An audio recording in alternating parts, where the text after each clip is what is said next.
Hello അസ്സാമു അലൈക്കും, welcome back. അപ്പോൾ ഇന്നൊരു ഡേ ഇൻ മൈ ലൈഫ് ആയിട്ടാണ് വന്നിട്ടുള്ളത്. അപ്പോൾ രാവിലെ തന്നെ തങ്കു ഇന്ന് നേരത്തെ എഴുന്നേറ്റിട്ടുണ്ട്. അപ്പോൾ ഇക്കാടെ കൂടെ അവളൊന്ന് നടക്കാനായിട്ട് ഇറങ്ങിയിട്ടുണ്ട്. ആ ടൈമിൽ രാവിലെ ദോശയ്ക്കുള്ള ചമ്മന്തി റെഡിയാക്കുന്നുണ്ട്. പിന്നെ ബാക്കിയുള്ള കാര്യങ്ങളും സ്കൂളിൽ വിടാനുള്ള സംഭവങ്ങളൊക്കെ ആക്കിയെടുക്കണം. അപ്പോൾ ചമ്മന്തിക്ക് വേണ്ടി ഒരു തേങ്ങ എടുത്ത് അത് എനിക്ക് ചുരണ്ടുന്നതിൽ ഇഷ്ടം അത് കളത്തി എടുത്തിട്ട് അതാകുമ്പോൾ നമുക്ക് കുറച്ചും കൂടെ ഈസി ആയിരിക്കുമല്ലോ. എന്നിട്ടത് താളിച്ചിട്ട് ചമ്മന്തി റെഡിയാക്കി എടുത്തിട്ടുണ്ട്. പിന്നെ തങ്കുവിന് ഇന്ന് ഉണക്ക ചെമ്മീൻ ഫ്രൈ ചെയ്യണമെന്ന് പറഞ്ഞിട്ടുണ്ട്. ചിലപ്പോൾ ഇത് സ്കൂളിൽ തന്നുവിടാൻ പറയുമെങ്കിലും കഴിക്കാതെ തിരിച്ചു കൊണ്ടുവരികയും ചെയ്യാറുണ്ട്. എന്താണെങ്കിലും ഇന്ന് പറഞ്ഞ സ്ഥിതിക്ക് അതങ്ങ് ആക്കാമെന്ന് വെച്ച്. അപ്പോൾ ചെമ്മീൻ ഞാൻ ആദ്യം ഒന്ന് കഴുകിയിട്ട് വെള്ളം വലിയാനായിട്ട് ചൂട് പാനിലോട്ട് ഇട്ട് കൊടുക്കുന്നുണ്ട്. അതിൻ്റെ കൂടെ കുറച്ച് ഉള്ളിയും കൂടെ ചേർത്ത് കൊടുത്തിട്ട് ഒന്ന് സോട്ട് ചെയ്ത് കൊടുക്കും. അതിന് ശേഷമാണ് പിന്നെ എണ്ണയും ഉപ്പും പിന്നെ കുറച്ച് മാത്രം മുളക് പൊടിയും കൂടെ ചേർത്ത് കൊടുക്കുന്നുണ്ട്. വേറെ തോരനൊക്കെ ആക്കിയിട്ടുണ്ട്. അപ്പോൾ തങ്കുവിന് ഇത് വേണമെന്ന് പറഞ്ഞാണ് ഈ തങ്കുവിന് വേണ്ടിയിട്ട് മാത്രമാണ് കുറച്ചെടുത്ത് ചെമ്മീനാക്കിയത്. അത് കഴിഞ്ഞ് പിന്നെ തങ്കുവിനെ റെഡിയാക്കി ലഞ്ചൊക്കെ പാക്ക് ചെയ്ത് ഇന്ന് ഞങ്ങൾ കുറച്ച് നേരത്തെ ആയത് കാരണം വെളിയിൽ കളിക്കാനായിട്ട് ഇറങ്ങിയിട്ടുണ്ട്. അമാലിൻ്റെ മൂത്ത ഒരാളുണ്ട്. അപ്പോൾ അവൾ നേരത്തെ സ്കൂളിൽ പോയി. തങ്കുവിൻ്റെ വണ്ടി വരുമ്പോഴത്തേക്ക് 9 മണിയാവും.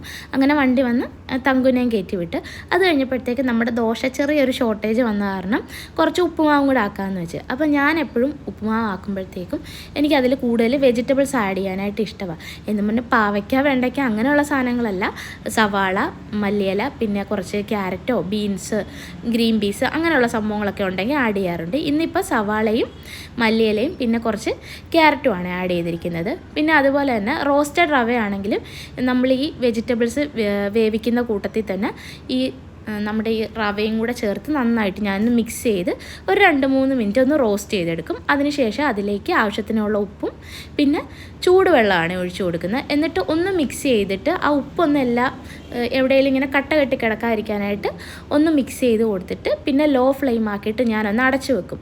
എന്നിട്ടൊരു 1-2 മിനിറ്റ് കഴിയുമ്പോഴത്തേക്കും മൂടി തുറന്നിട്ട് ചെറുതായിട്ടൊന്ന് മിക്സ് ചെയ്താൽ തന്നെ ഉപ്പുമാവ് നല്ല വിട്ട് കിടക്കും. എനിക്ക് ഈ കേക്ക് പോലെ ഇരിക്കുന്ന ഉപ്പുമാവ് ഇഷ്ടമില്ല. അപ്പോൾ നിങ്ങൾ ഇനി ഉണ്ടാക്കുമ്പോഴത്തേക്ക് ഇങ്ങനെ ഒന്ന് ട്രൈ ചെയ്ത് നോക്ക്. ചിലപ്പം പലരും ഇങ്ങനെ ആയിരിക്കും ഉണ്ടാക്കുന്നത്. അപ്പം ഞാൻ ചെയ്യുന്ന മെത്തേഡ് ഒന്ന് ഷെയർ ചെയ്തെന്നേ ഉള്ളൂ.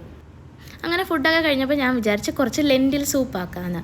അങ്ങനെ പിന്നെ ഒരു തക്കാളിയും പിന്നെ കിഴങ്ങ് ഓപ്ഷണലാണ്, എനിക്കിഷ്ടമുള്ളതുകൊണ്ട് അത് ചേർത്തന്നേ ഉള്ളൂ. പിന്നെ ക്യാരറ്റും പിന്നെ കുറച്ച് പരിപ്പ് എടുത്തിട്ടുണ്ട്. അതൊന്ന് ഓയിൽ ഒഴിച്ചിട്ട് ഒന്ന് സോട്ട് ചെയ്ത് കൊടുക്കുന്നുണ്ട്. ബട്ടറാണെങ്കിൽ കുറച്ചും കൂടെ നല്ലതായിരിക്കും. പിന്നെ അതിലേക്ക് കുറച്ച് ആവശ്യത്തിന് ഉപ്പും കുരുമുളക് പൊടി ഉണ്ടെങ്കിൽ അത് ചേർത്ത് കൊടുക്കാം. പിന്നെ കുറച്ച് നല്ല ജീരകവും മുളക് പൊടിയും കൂടെ ചേർക്കുന്നുണ്ട്. പിന്നെ ഇത് ഒതൻറ്റിക് ആയിട്ടുള്ള ഒരു റെസിപ്പി എന്നൊന്നും പറയാൻ പറ്റത്തില്ല, കാരണം കുറേ സംഭവങ്ങൾ ഇതിൻ്റെ അകത്ത് ചേർത്തിട്ടില്ല. എന്നാൽ എൻ്റെ കയ്യിലുള്ള സംഭവങ്ങളും വെച്ചിട്ട് ഒപ്പിച്ചൊരു ഐറ്റമാണ്. പക്ഷേ നല്ല ടേസ്റ്റ് ഉണ്ടായിരുന്നു. പിന്നെ വെളുത്തുള്ളിയും കുറച്ച് കൂടുതലായിട്ട് ചേർക്കണേ. ഇതെല്ലാം കൂടെ കുക്കറിലിട്ട് നന്നായിട്ടൊന്ന് വേവിച്ചെടുക്കണം. ആവശ്യത്തിന് വെള്ളം കൂടെ ചേർത്തിട്ട് ഒന്ന് വേവിച്ചെടുത്തിട്ടുണ്ട്. ഇനി നമുക്ക് ഒന്നെങ്കിൽ ഇത് മിക്സിയിൽ നന്നായിട്ട് അരച്ചെടുക്കാം, അതല്ലെങ്കിൽ ഹാൻഡ് ബ്ലെൻഡർ യൂസ് ചെയ്തിട്ടാണെങ്കിലും നമുക്കിത് നന്നായിട്ടൊന്ന് പ്യൂരി ആക്കി. വെള്ളം ചേർക്കുമ്പോഴേ ചൂടുവെള്ളം വേണേ ചേർത്ത് കൊടുക്കാനായിട്ട്. പിന്നെ നമുക്ക് സൂപ്പിൻ്റെ ആ ഒരു കൺസിസ്റ്റൻസി അറിയാമല്ലോ, ഭയങ്കര ലൂസും ആകരുത് എന്നാൽ ഭയങ്കര തിക്കും ആകരുത്. ആ ഒരു രീതിയിൽ ആവശ്യത്തിന് വെള്ളം ചേർത്ത് കൊടുക്കണം. പിന്നെ ഉപ്പൊക്കെ നോക്കിയിട്ട് അതും കൂടെ ആഡ് ചെയ്ത് കൊടുക്കാം. അപ്പം നമ്മുടെ സൂപ്പ് റെഡി ആയിട്ടുണ്ട്. നിങ്ങൾക്ക് വേണമെങ്കിൽ ഗാർണിഷ് ചെയ്യാനായിട്ട് മല്ലിയിലയോ അല്ലെങ്കിൽ കുക്കിംഗ് ക്രീമോ ഒക്കെ യൂസ് ചെയ്യാം. ഞാനിപ്പോൾ ജസ്റ്റ് മല്ലിയില മാത്രമാണ് ഗാർണിഷ് ചെയ്യാനായിട്ട് വെച്ച് കൊടുക്കുന്നത്. പിന്നെ കുറച്ച് തുണികളൊക്കെ അലക്കാനുണ്ടായിരുന്നു. പ്രത്യേകിച്ച് നമ്മളെ പുറത്തൊക്കെ പോയിട്ട് വന്നു കഴിഞ്ഞാൽ പിറ്റേ ദിവസം അലക്കാനായിട്ട് ഒരുപാട് കാര്യങ്ങൾ കാണും അല്ലേ. അങ്ങനെ പിന്നെ അലക്കാനൊക്കെ ഉള്ളതെടുത്ത് അലക്കിയിട്ട് അപ്പോൾ തലേ ദിവസം ഒന്ന് ലുലുവിൽ പോയിട്ടുണ്ടായിരുന്നേ. അപ്പോൾ ആ ഒരു വീഡിയോയും കൂടി ഇതിൻ്റെ ലാസ്റ്റ് ഞാൻ ഇൻക്ലൂഡ് ചെയ്യുന്നു. അപ്പോൾ വൈകുന്നേരം ആയപ്പോഴത്തേക്ക് തങ്കു സ്കൂളിൽ നിന്ന് വന്നു കഴിഞ്ഞിട്ട് ഞാൻ എൻ്റെ വീട്ടിലോട്ടൊന്ന് പോയിട്ടുണ്ടായിരുന്നു.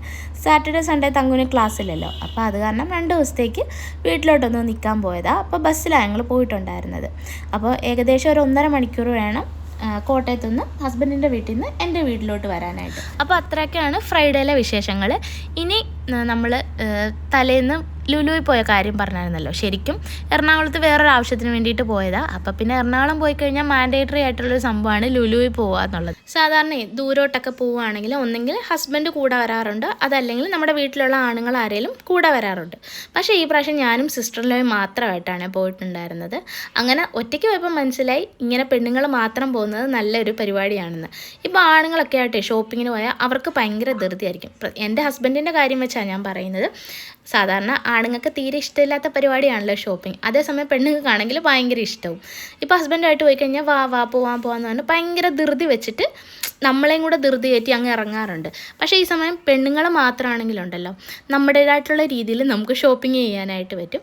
പിന്നെ ഇടയ്ക്കിടയ്ക്ക് എപ്പോഴും നമ്മൾ ഹസ്ബൻഡ്സിനെ ഡിപ്പെൻഡ് ചെയ്യാതെ സ്വന്തമായിട്ട് നമ്മുടെ കാര്യങ്ങൾ ചെയ്യുവാണെങ്കിൽ അതല്ലേ ഏറ്റവും നല്ലത്. അപ്പോൾ ഇത്രയൊക്കെയാണ് ഇന്നത്തെ വിശേഷങ്ങൾ. വീഡിയോ എല്ലാവർക്കും ഇഷ്ടമായിട്ടുണ്ടെന്ന് വിശ്വസിക്കുന്നു. ഇഷ്ടമെങ്കിൽ ലൈക്ക് ചെയ്യുക, ഷെയർ ചെയ്യുക, സബ്സ്ക്രൈബ് ചെയ്യുക. അതുപോലെ തന്നെ നിങ്ങളുടെ അഭിപ്രായങ്ങൾ കമൻസിലൂടെ അറിയിക്കുക. അപ്പം വീണ്ടും നല്ല വീഡിയോ ആയിട്ട് കാണാം.